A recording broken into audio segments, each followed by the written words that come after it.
4, which of you, desiring to build a tower, does not first sit down and count the cost, whether he has enough to complete it? That was Jesus from the Bible. How about this one? Those of us who wish to fight must first count the cost. That was Sun Tzu in The Art of War. Well, starting up a new business enterprise is often much more like going to war, as so much is unable to be determined. But it is terribly foolish not to make the best possible estimate prior to your launch. Hi, this is Randy Kirk at Small Business Daily. And today we're going to take a very hard look at the very real requirements of being a business owner. Our goal will be to get real about your skills, your knowledge.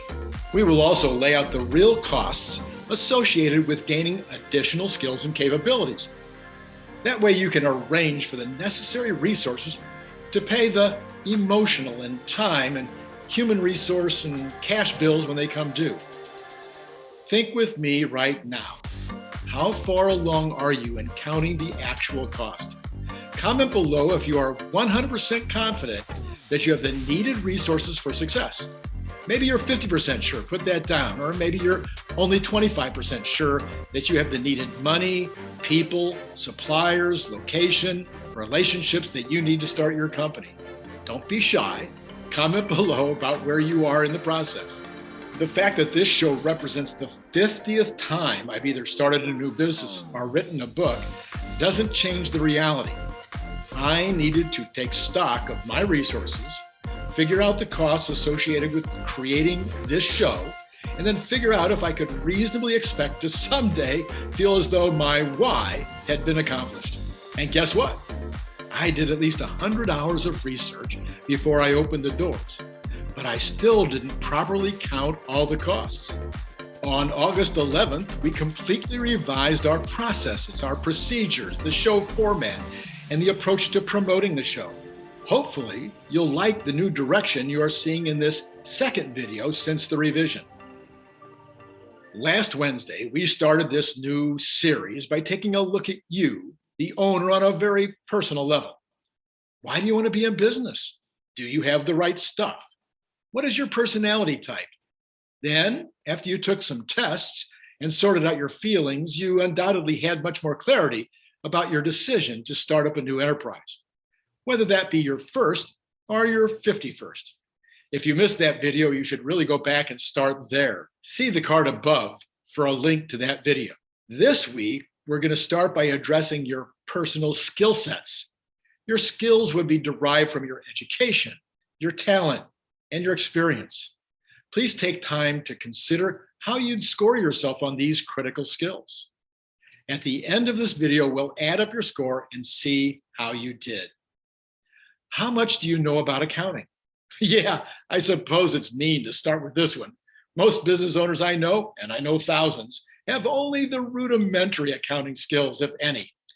It would be so helpful to so many business owners to know how to set up and use QuickBooks as a starting point, and then to be able to read, analyze, and utilize accounting reports, such as the profit and loss statement, the balance sheet, inventory analysis, sales analysis, and so on. I would estimate that it would take you 20 hours maximum to learn the basics. And of course, I'd suggest you start out with my book, Making Money Out of Thin Air. Second, what is the depth of your skill set regarding marketing? Most of the content on Small Business Daily has to do with marketing. Marketing starts with our video on knowing yourself. You will be the head of marketing, the chief of vision, the head of product development, the final say on growing and in which markets. Getting to a point of understanding the fundamentals of marketing might take you about 40 hours. Then you should dive into your specific industry category or niche. And are you the expert in that field? Well, it might take you 100 or 1,000 hours to become the expert. Just think how that 1,000 hours might affect your business. Just think, 1,000 hours is 50 hours a week for 20 weeks. Do you think that might make a difference in your future success? Just 20 weeks to become the expert. How would you categorize your selling ability? I have a premise that I have lived and died with for my entire career. I want to be competent at any job I ask an employee or a supplier to do. So it is true that I can hire salespeople, but how do I manage a salesperson if I have no understanding of sales processes, the expectations for what success looks like, or the motivation methods for sales professionals? Plan to spend at least 100 hours on selling and sales management. Okay, how much do you know about administration? Of course, most of you didn't go to business school, and probably the vast majority haven't even taken any business classes. Processes and procedures are the key, but you don't know how to create the appropriate ones for your business. Customer intake, customer service, purchasing, security, insurance, supply chain management, shipping and receiving, and even more. Well, you can start with freebusinesshelpnow.com, where you will find articles on all of these subjects and more. Then you'll find some videos in this series that might also help. In addition, there are hundreds of books, videos, conferences, seminars, webinars, associations, and so forth that can provide you with a lot of additional training. Maybe another 500 hours for all of this, and you may not need all of it for your type of business. Next, there's human resources: hiring, firing, encouraging, training, discipline, motivation, developing, and compensating employees is a huge job. Then at some point, you'll hire managers and you'll need new courses on managing managers. Delegating is often one of the most difficult issues for owners. Delegating responsibility is hard, but man, delegating authority is 10 times as hard. Many of these subjects are also covered at freebusinesshelpnow.com. Of course, there are massive resources available in every aspect of HR. 200 hours should get you started. Finance is, or at least could be, a very big deal.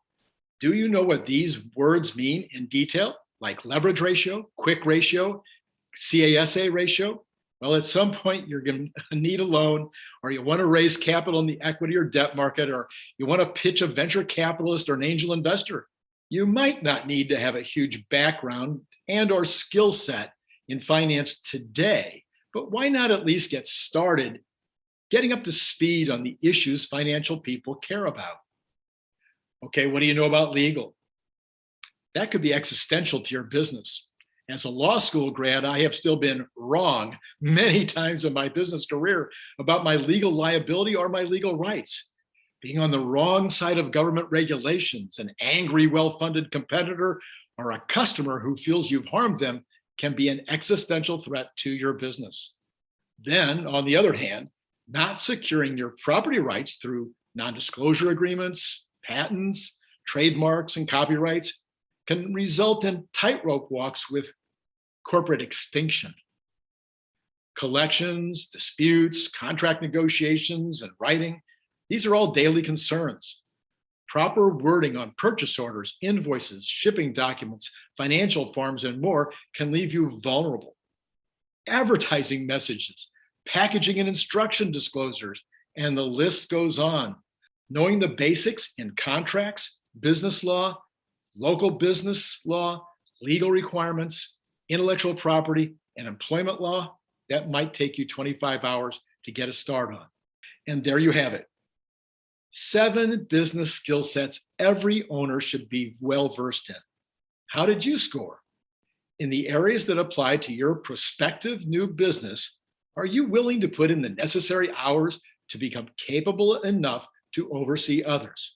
If not, why not?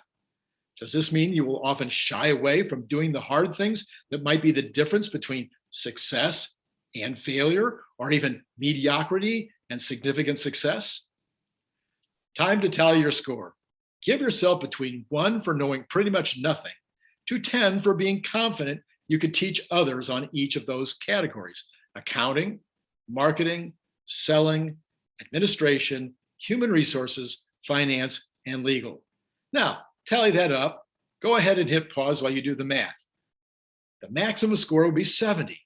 If you rated yourself between 65 and 70, I just suggest you need to be more honest with yourself. There is nothing scientific about this grading process, but I expect someone who's never been an owner to score under 35, maybe even under 20. I would encourage you to get your score above 42 before you open your doors. We're not done yet. Next, you want to evaluate your personal capabilities regarding the specific business that you will enter. The list here would take up a book, but let's take a look at a couple of examples. Let's say you're going into manufacturing. I ran a manufacturing company for 28 years and could not have turned on even one of the machines in that plant, much less run them. However, that is not always the case. You might be skilled at buying, running, and fixing equipment. You might understand how to create efficiencies, build tools, set up procedures for manufacturing. I knew how to hire top talent and manage them in their manufacturing jobs. Let's say you're in import or distribution. Typically, you would want to have a merchant's heart, able to understand what your customers, your like retailers and online consumers are looking for. You need to be expert at inventory control, shipping, and getting dozens of different procedures for order fulfillment executed perfectly, domestic, foreign, etc. For instance, Target does things one way, Amazon does them another, and Walmart still does them a third way. There's no room for error because the margins are too low and they will give you chargebacks. I'm sure you're beginning to get my drift. You take the type of business that you're planning to get into and you analyze what will be the special skill sets you'll need in order to be able to effectively run your business. Finally, you'll want to look at actual logistical issues. Do you have a building, equipment, fixtures, people, and the necessary cash to start and sustain the business? Have you secured the suppliers of the raw materials, packaging, products, insurance, and other goods and services that you'll need? We'll address those issues in much more detail next Wednesday. It would be great if you would like, subscribe, and hit the notify bell because next time we'll look at goal setting and actual business plan creation. Sometimes these issues will become obvious when you use a decent business plan template. Hopefully this list will give you a head start on where you are regarding resources and what resources you need to add to your kit bag prior to launch. This is Randy Kirk at Small Business Daily, looking forward to seeing you next time.